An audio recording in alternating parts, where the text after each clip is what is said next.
Hello guys, आपका स्वागत है हमारे चैनल बीज यूनिक में। आज हम बात करेंगे एक मोस्ट अवेटेड आईपीओ एथर के बारे में। पिछले कुछ दिनों में कुछ आईपीओज आए जिनके ऊपर बहुत सारी अटकलें भी लगाई गई। कई आईपीओ में बताया गया कि बहुत अच्छे चलेंगे, कई आईपीओ में इन्वेस्टर्स का बहुत अच्छा रिस्पांस भी मिला, बट उनमें इतनी अच्छी तरह इशू नहीं हो पाए। जैसे अभी पिछले दिनों हमने बात की एलआईसी के आईपीओ के बारे में, पेटीएम के आईपीओ के बारे में, जोमेटो के आईपीओ के बारे में। इशू प्राइस अच्छे होने के बावजूद भी वो अच्छी तरह से लिस्ट नहीं हो पाए। जोमेटो अच्छा चला था, बट पेटीएम और एलआईसी का इन्वेस्टर्स को, बहुत निवेशकों को बहुत नुकसान झेलना पड़ा। तो आज हम बात करेंगे ऐसे एक आईपीओ एथर इंडस्ट्रीज़ के बारे में जो आने वाला है, और इस कंपनी के बारे में डिटेल एनालिसिस करेंगे। कंपनी क्या काम करती है, कैसे काम करती है, कंपनी फ्यूचर ओरिएंटेड है या नहीं, कंपनी का फ्यूचर विजन क्या है, और इस आईपीओ में आपको लगाना चाहिए नहीं चाहिए, इस बारे में एक छोटी मोटी डिस्कशन कर लेंगे। तो स्टार्ट करते हैं आज की वीडियो।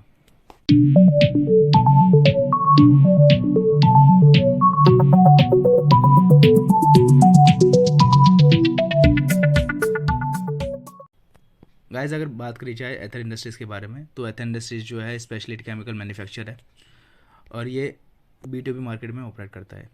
एथर इंडस्ट्रीज जो है इंडिया की one of the fastest growing chemical companies में से एक है, और कई सारे केमिकल्स ऐसे हैं जिनके ये सोलली मैन्युफैक्चर है इंडिया में। इस कंपनी का सेल्स ग्रोथ जो है CAGR 49.5% बढ़ा है फाइनेंशियल ईयर 19 से लेके 21 के बीच में। 2 साल में इनका CAGR इतना तेज़ी से बढ़ा है एथर इंडस्ट्रीज़ में। गाइस, आगे बढ़ने से पहले अगर आपने हमारी वीडियो को लाइक नहीं किया तो लाइक कर दीजिए, चैनल सब्सक्राइब कर दीजिए, और साथ में बेल आइकन जरूर दबा दीजिएगा ताकि आपको हमारी हर वीडियो की नोटिफिकेशन सबसे पहले मिले। अब इस कंपनी के बिजनेस सेगमेंट के बारे में जानते हैं कि कंपनी किन बिजनेस सेगमेंट्स में काम करती है, और कंपनी का उन बिजनेस सेगमेंट में रिवेन्यू ब्रेकअप क्या है। तो कंपनी के बेसिकली 3 बिजनेस सेगमेंट्स हैं जिनमें रिवेन्यू ब्रेकअप हो सकता है। पहला है large scale manufacturing of intermediates and speciality chemicals की लार्ज मैन्युफैक्चरिंग करते हैं, वहाँ से इनका 73.18% रिवेन्यू जनरेट होता है कंपनी का।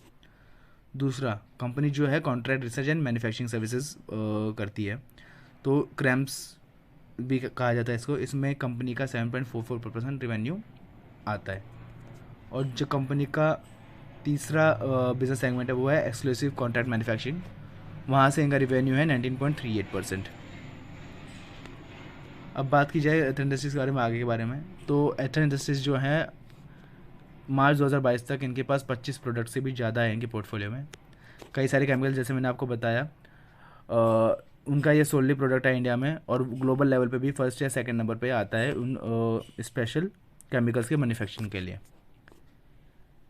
ये 18 देशों में अपने प्रोडक्ट्स को एक्सपोर्ट करता है। फाइनेंशियल ईयर 2021 में इनका जो 2453 करोड़ का जो रिवेन्यू था, 453 करोड़ के रिवेन्यू में से 251 करोड़ का जो रिवेन्यू है वो एक्सपोर्ट से ही आया था इस एथर इंडस्ट्रीज़ का। फिलहाल एथर इंडस्ट्रीज़ के 2 मैन्युफैक्चरिंग प्लांट्स हैं सूरत में। तीसरा मैन्युफैक्चरिंग प्लांट जो है काम स्टार्ट हो चुका है अगस्त में कंस्ट्रक्शन का, और चौथे मैन्युफैक्चरिंग प्लांट के लिए कंपनी साइट की डिसाइड करेगी कहाँ पे होना चाहिए। अब क्रैम सेगमेंट, जैसे मैंने बताया, तो क्रैम सेगमेंट में एथर इंडस्ट्रीज़ के मार्केट कस्टमर्स कौन से हैं वो बता देते हैं आपको आज। सबसे पहला जो है वो है अदामा ग्रुप, इसराइल से है। अटलाना AG, जर्मनी से है। Aramco performance material LLC, US और सऊदी अरेबिया से है। Austin chemicals company incorporation, USA से है। मिलिकन एंड कंपनी, USA से है। पोलरॉइड फिल्म BV, नीदरलैंड से है। तोसो फिनकॉम कॉरपोरेशन, जापान से है। ऐसे ही इनके एक्सक्लूसिव कॉन्ट्रैक्ट मैन्युफैक्चरिंग सेगमेंट में भी इनके कस्टमर्स हैं, तो वो कस्टमर्स कौन कौन से हैं वो बता देते हैं आपको आज। जो कंपनी है वो है दामा ग्रुप, इसराइल से। अटलाना AG, जर्मनी से। डिविज लेबोरेटरीज लिमिटेड, इंडिया से। Doctor Reddy's laboratories limited, India से। और मोइज इबेरिका एजल, स्पेन से। UPL इंडिया लिमिटेड, इंडिया से। तो ये सारे इनके कस्टमर्स हैं इन पर्टिकुलर बिजनेस सेगमेंट्स में। अब कंपनी IPO इशू कर रही है, कब तो कंपनी बाज़ार से पैसा उठाएगी, तो बाज़ार से ये जो पैसा उठाया जाएगा इसको कंपनी कहाँ कहाँ यूज़ करने वाली है उसके बारे में भी जान लेते हैं। तो कंपनी जो है अपने कैपिटल एक्सपेंडिचर को फंड करना चाह रही है इस IPO के थ्रू, जो 160 करोड़ रुपए के आसपास है। प्रीपेमेंट और रीपेमेंट होगा अपने डेट्स का, कर्ज़ों का, 137 करोड़ रुपीज़ का। वर्किंग कैपिटल को फंड करेगी कंपनी 165 करोड़ रुपीज़ का। और जो पैसा होगा बचा होगा वो जनरल कॉर्पोरेट पर्पसेस के लिए भी यूज़ होगा।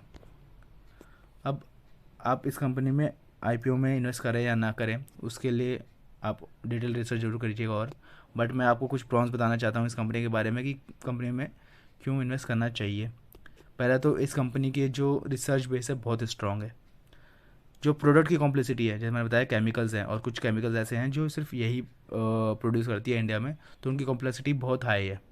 तो इसमें कोई इनका कंप्यूटर आने का चांस बहुत कम हो जाता है। तो कंपनी को एक तरह से सोल कंपनी है उन मैन्युफैक्चर प्रोडक्ट में, तो वहाँ से इनको बेनिफिट मिलता है। दूसरा, कंपनी का जो है कस्टमर बेस बहुत वाइड है। इसमें इंडियन और ग्लोबल कस्टमर्स भी इन्वॉल्व हैं। जैसे मैंने बताया B2B में काम करते हैं, तो फार्मा इंडस्ट्रीज़ हो गई, टेक्सटाइल इंडस्ट्रीज़ हो गई, केमिकल इंडस्ट्रीज़ हो गई, इन सब इंडस्ट्रीज़ में इनके कस्टमर्स हैं। जहाँ हम प्रोस की बात कर रहे हैं तो कॉन्स की बात भी जरूर कर लेते हैं इस कंपनी के आईपीओ में। जैसे मैं बताया B2B मार्केट में काम करते हैं, तो इनके बड़े बड़े जो कस्टमर्स हैं, बड़ी बड़ी कंपनीज़ हैं। अगर किसी भी कंपनी के साथ इनके किसी भी डील में या कोई भी डील बंद हो जाती है कंपनी की, तो वहाँ पे कंपनी को बड़ा नुकसान होने का बहुत बड़ा चांस है। तो हाई कस्टमर कंसंट्रेशन रिस्क है। दूसरा, कंपनी ने किसी भी वेंडर के साथ या किसी भी सप्लायर के साथ या किसी भी दूसरी कंपनी के साथ रॉ मटेरियल के लिए लॉन्ग टर्म कॉन्ट्रैक्ट्स नहीं बनाए हैं। तो रॉ मटेरियल की वॉलेटिलिटी और इन्फ्लेशन की वजह से इस कंपनी के पे बहुत बड़ा असर पड़ सकता है। तो ये चीज़ भी आप अपने इस कंपनी के आईपीओ लेते समय अपने दिमाग में जरूर रखिएगा। इस चीज़ को भी जरूर आप रीड कीजिएगा, रिसर्च कीजिएगा। अब इस आईपीओ के बारे में थोड़ी डिटेल में जान लेते हैं, आईपीओ किस तरह से इशू होगा, क्या होगा। सबसे पहले जो आईपीओ का ओपनिंग डेट है वो 24 मई 2022 का है। ये आईपीओ जो क्लोज़ होगा 26 मई को होगा। तो आप 26 तारीख तक अपने आईपीओ में इन्वेस्ट कर सकते हैं, आईपीओ में इन्वेस्टिंग कर सकते हैं। इस आईपीओ का प्राइस बैंड जो है 610 रुपये से लेकर 642 रुपये के बीच में रखा जाएगा। आईपीओ का जो लॉट साइज़ है 23 शेयर होगा।